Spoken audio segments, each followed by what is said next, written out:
जनगणना ने जनगणना बिहार सरकार ने पेश किया है, नीतीश तेजस्वी यादव ने पेश किया है, वो समाज हित में नहीं है। ये फर्जी जनगणना है। इस गणना को फिर से गिनने की जरूरत है, फिर से उसको देखने की जरूरत है। बारीकी से नहीं चलेगा, बिहार का पासवान बर्दाश्त नहीं करेगा। और पासवानों की जो ताकत है बिहार में, जिसको चाहेगा उसका सरकार बनेगा। पार्टी वाले लोग किसी को रजत में तोड़ दिया, किसी को चमार में तोड़ दिया, किसी को दुसाध में तोड़ दिया। 35 वर्षों से किसकी सरकार है, मलाई कौन खा रहा है, ये समझने की जरूरत है। नहीं तो ऐसी आपस में लड़ते रह जाओगे, बट के रह जाओगे कि रक्षा।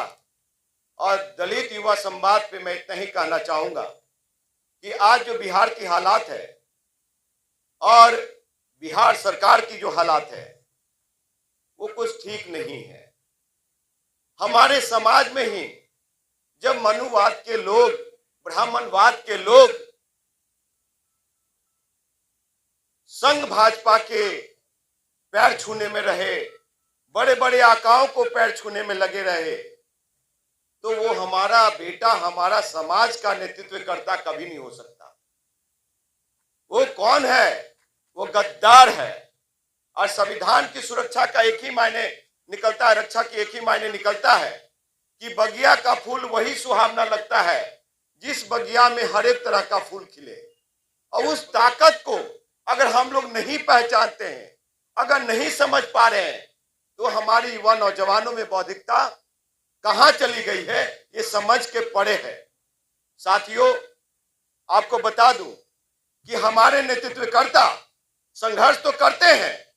जब विधानसभा में जाते हैं, लोकसभा में जाते हैं, तो जो बाबा साहब आंबेडकर ने 22.5% आरक्षण दिए हैं, उस आरक्षण को बढ़ा करके 35 से 40% करने की बात कभी नहीं करते हैं। वो क्या करते हैं कि समृद्ध दलितों को आरक्षण छोड़ देना चाहिए। वो क्या बात करते हैं कि गरीब सवर्णों को 10% आरक्षण दे देना चाहिए। अच्छी बात है, दे देना चाहिए, लेकिन जिस आरक्षण से आप आगे बढ़े हैं, उस आरक्षण को कभी बढ़ाने की भी बात करनी चाहिए, समझे। और रही बातें कि अभी कुछ दिन पहले राज्यसभा सांसद मनोज झा जी ने कहा कि अपने अंदर के ठाकुर को मारो, ठाकुर सब में है। तो हम उस विवाद में नहीं जाएंगे, लेकिन मैं इतना जरूर कहूंगा कि आज जिस तरह से जातीय जनगणना बिहार सरकार ने पेश किया है, नीतीश तेजस्वी यादव ने पेश किया है, वो समाज हित में नहीं है। मैं इतना जरूर कहूंगा इस मंच से कि ये फर्जी जनगणना है। इस गणना को फिर से गिनने की जरूरत है, फिर से उसको देखने की जरूरत है, बारीकी से देखने की जरूरत है बिहार सरकार के। और सरकार के बहुत सारे माननीय लोग बैठे हुए हैं, हमारे बड़े भाई अनिल साधु जी भी बैठे हुए हैं, गार्जियन है हमारे। तो इस बात को वहां पे करने की जरूरत है। नहीं तो साहब, इतना मैं जरूर कहना चाहूंगा कि बाबा साहब ने जो ताकत दिए हैं, उस ताकत के बल पे मैं बोल रहा हूं। और आज बिहार में दूसरे नंबर के हम ताकतवर जाति है, तो इसमें कोई शक नहीं है कि हमारी जाति 2011 में साहब लगभग 6% या 6% से ऊपर थी। लेकिन आज क्या कारण रहा कि हमारी जाति 5.3% हो गया? या तो आप राजनीति द्वेषता के कारण आपने किया, या हमारे नेतृत्व के कारण किया। साहब, ये अनदेखी नहीं चलेगा। बिहार का पासवान बर्दाश्त नहीं करेगा। और पासवानों की जो ताकत है बिहार में, जिसको चाहेगा उसका सरकार बनेगा, और जिसको चाहेगा उसको मुख्यमंत्री बनाएगा। अन्यथा उनको मैदान छोड़ के भागना पड़ेगा, घर में बैठना पड़ेगा। आपको बता दूं, यहां बहुजन की बात है। संविधान के तहत जो संवैधानिक अधिकार मिले, यहां पे ये पार्टी वाले लोग किसी को रजत में तोड़ दिया, किसी को चमार में तोड़ दिया, किसी को दुसाध में तोड़ दिया, किसी को और भी भंगी में समाज में तोड़ दिया, मांझी में तोड़ दिया। ओ बिहार के बहुजन के लोग, अनुसूचित जाति जनजाति के लोग आज संविधान खतरे में है। और अगर आप लोग नहीं जागे और एक मंच पे नहीं आए तो 35 वर्षों से किसकी सरकार है, मलाई कौन खा रहा है, ये समझने की जरूरत है।